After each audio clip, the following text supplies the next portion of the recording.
Welcome to bKash IQ. উচ্চ মাধ্যমিক চতুর্থ semester last and final suggestion তোমাদের সামনে উপস্থিত করা হলো। কবিতা থেকে টোটাল কবিতা থেকে তোমাদের 5 নম্বর থাকবে। ইতিপূর্বে গল্প থেকে তোমাদেরকে মাত্র 3টে নোট পড়তে বলেছি। 3টের মধ্যে যে কোনো একটা নোট কিন্তু 2000% গ্যারান্টি লিখে রাখো, আসতেই হবে, আসবেই কিন্তু। অর্থাৎ শুধুমাত্র বলেছি হলুদ পড়া গল্পটা তোমরা পড়বে, আর হলুদ পড়া থেকে মাত্র 3টে নোট দিয়েছি। এই 3টে নোটের মধ্যে পুরো হলুদ পড়া কিন্তু কমপ্লিট করে দিয়েছি। আর আজকে এই রবীন্দ্রনাথ ঠাকুরের যে প্রার্থনা কবিতাটা রয়েছে, মাত্র একটাই মাস্টার নোট। প্রশ্ন যেরকমই ঘুরিয়ে পেঁচে আসুক না কেন, যেটাই প্রশ্ন আসুক না কেন, চোখ বন্ধ করে মাত্র এই একটাই নোট রয়েছে, চোখ বন্ধ করে মুখস্থ করে যাও আর লিখে এসো। 5-এর মধ্যে 5 তুমি নিয়ে আসবেই। আর এই প্রার্থনা কবিতা আসার প্রবল সম্ভাবনা রয়েছে। কেন জানো? ইতিপূর্বে তোমরা জানো যে মাদ্রাসা বোর্ডের পরীক্ষা হয়েছে চতুর্থ সেমিস্টার, কিন্তু সেখানে প্রার্থনা থেকে কোনো কবিতা মানে প্রার্থনা থেকে প্রশ্ন আসেনি। তার মানে ওখানে প্রশ্ন ছিল কেন এলো না থেকে আর তিমিন হলো না গান থেকে ছিল। প্রার্থনা থেকে প্রশ্ন আসেনি ওদের মাদ্রাসা বোর্ডে কিন্তু। আর এই স্কুল বোর্ডে প্রার্থনা থেকে আসার প্রবল প্রবল সম্ভাবনা রয়েছে। সেই জন্য বলছি মাত্র একটাই নোট মুখস্থ করো, 5-এর মধ্যে 5 তুমি চোখ বন্ধ, প্রশ্ন যেটা আসুক না কেন চোখ বন্ধ করে জাস্ট ফাইন্ড আউট করো যে কত নম্বরে রয়েছে। 2-এর 1-এ রয়েছে অথবা 2-এর 2-এ প্রশ্নটা রয়েছে, সেটা ভালো করে দেখে এসো আর চোখ বন্ধ করে লিখতে শুরু করো। আর তুমি 5-এর মধ্যে 5 তুমি নিয়ে এসো। প্রশ্নগুলো দেখো কি কি হতে পারে।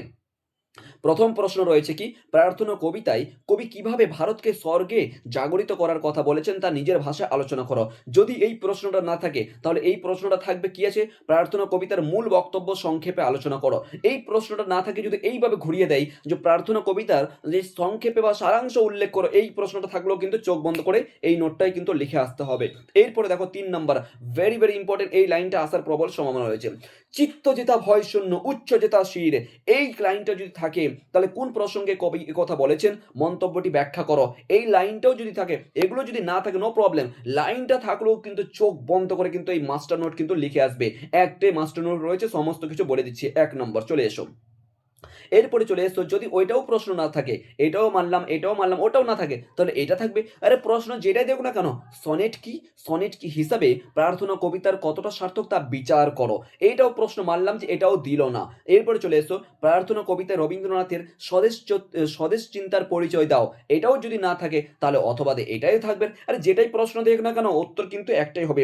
প্রার্থনা কবিতায় রবীন্দ্রনাথের স্বদেশ প্রতি এবং ঈশ্বর ভক্তি কিভাবে প্রকাশিত হয়েছে তা নিজের ভাষায় আলোচনা করো।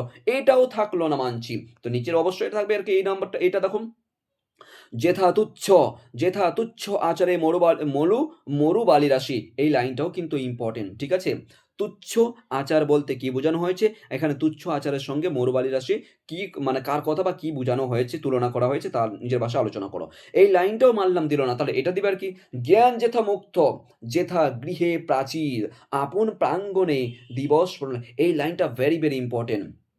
এটা যেটা বাক্য হৃদয়, এই লাইনটাও, এই লাইনটা আর এই লাইনটা আর এই লাইনটা, ঠিক আছে। আর দেখবে এই যে যেটা বললাম এক্ষুনি, চিত্ত যেটা ভয় শূন্য, এই লাইনটাও, এই লাইন তুলেই কিন্তু তোমাদের প্রশ্ন তুলবে। ঠিক আছে, যেটাই দিও না কেন একটাই কিন্তু প্রশ্ন হবে। দেখো এখানে অলরেডি কিন্তু তোমাদের বলে দিয়েছি, যেটাই প্রশ্ন আসুক না কেন, নিচে দেওয়া উত্তরটা কিন্তু চোখ বন্ধ করে লিখে আসবে। একদম ঝাড়া চোখ বন্ধ করে, মানে কি চোখ বন্ধ করে তো লিখতে পারবে না, তার মানে রাটটা মুখস্থ করবে, মুখস্থ করে একদম একদম লিখে আসবে। ঠিক আছে, 5-এর মধ্যে 5 কিন্তু পেতেই হবে।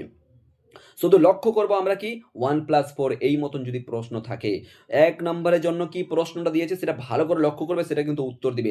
যেমন কি প্রশ্ন ছিল, সনেট কি, তাই না? একটা দেখো এখানে প্রশ্ন ছিল একটা, এইখানে দেখো কোথায় গেল, এই যে সনেট কি, সনেট হিসেবে প্রার্থনা কবিতাটি কতটা সার্থক, তার মানে এই মতন প্রশ্নটার উত্তর আছে, মানে এই মতন করে হবে মার্কস। ঠিক আছে, মানে 1+4 হবে আর =5 এই মতন করা হবে। তাহলে 1 নম্বরের জন্য সনেট কি, এটার উত্তর লাগবে আমাদেরকে।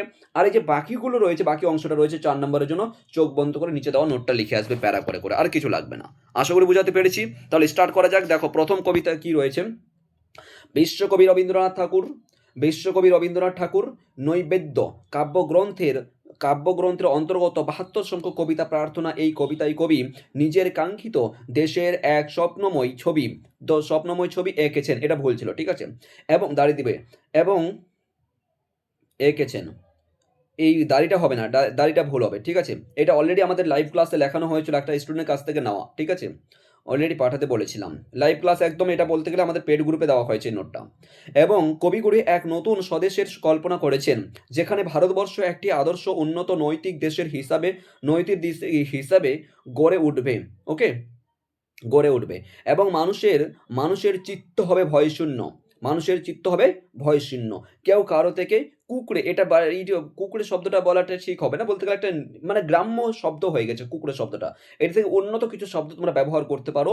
কেউ কারো থেকে ভয় থাকবে না বা ভয় করবে না, এক অপরকে সিম্পল ভাষায় লিখতে পারো, ঠিক আছে? মাথা থাকবে উঁচু, থাকবে তার জ্ঞান চর্চার স্বাধীনতা। খুব সুন্দর। এই হয়ে গেল আমাদের একটা প্যারা। চোখ বন্ধ, তুমি দেখো এখান থেকে এতগুলো আমরা লিখলাম, ১ নাম্বার কিন্তু পাবোই, তাই ১ থেকে ২ নাম্বার কিন্তু পাবোই। তাও কিন্তু আমি মানলাম সবচেয়ে যদি দুর্বল হাতের লেখা হয়, তাও কিন্তু এখান থেকে ১ নম্বর দিতে হবে এই প্যারা থেকে, রাইট? এবার চলে এসো দ্বিতীয় প্যারা। দ্বিতীয় প্যারাতে কি বলা হয়েছে? কবি চান জ্ঞান যেন সর্বত্র ছড়িয়ে পড়ে, সকলে যেন সকলে যেন এটা ভুল লিখেছে। সকলে যেন জ্ঞানের আলোয় আলোকিত হয়। ঠিক আছে? অজ্ঞতা ও কুসংস্কারের প্রাচীন ভেঙে মানুষ মুক্ত চিন্তার জগতে প্রবেশ করেন। জ্ঞান যেন স জ্ঞান যেন সংকীর্ণতা, শৃঙ্খলা সংকীর্ণতা, শৃঙ্খলে আবদ্ধ না থাকে। সকল দেশবাসীর জন্য জ্ঞান যেন মুক্ত থাকে। দেখো কত সুন্দর কথা। এখান থেকেও আমি মানলাম ১ নম্বর। এরপর চলো সেই একটা প্যারা, এই একটা টোটাল ৪ টে প্যারা রয়েছে। ঠিক আছে? টোটাল ৪ টে না ৫ টা প্যারা। টোটাল এই পর্যন্ত ৫ এর মধ্যে ৫, যে কোনো অবস্থায় তুমি পাবে মাত্র একটাই নোট মুখস্থ করে। তাহলে কি মুখস্থ করতে পারবে না? একটাই তো নোট, অবভিয়াসলি মুখস্থ করে নাও ভাই। আর কিছু নাই। সবাইকে বলছি, ভাই বোন সবাইকে বলছি। ছোট ভাই বোন হিসাবে এই প্রার্থনা নোটটা কিন্তু অবশ্যই তোমরা মুখস্থ করবে। নোটস যদি তোমাদের লাগে, আমাদের পারিশ্রমিক মূল্য রয়েছে, সেটা কিন্তু তোমরা এইখানে নাম্বারে যোগাযোগ করবে। এই নাম্বারে হোয়াটসঅ্যাপ করবে ৮১00 ১৯ ১৯ ১৬। এই নাম্বারে তোমরা হোয়াটসঅ্যাপ করবে ৮১00 ১৯ ১৯ ১৬। এই নাম্বারে হোয়াটসঅ্যাপ করলে কিন্তু তোমরা নোটস সম্পূর্ণ অফিসিয়ালি কিন্তু নোটস প্রোভাইড করে দেওয়া হবে। অল দ্য বেস্ট, সবাইকে ভালোভাবে পরীক্ষা দিবে। Thank you so much.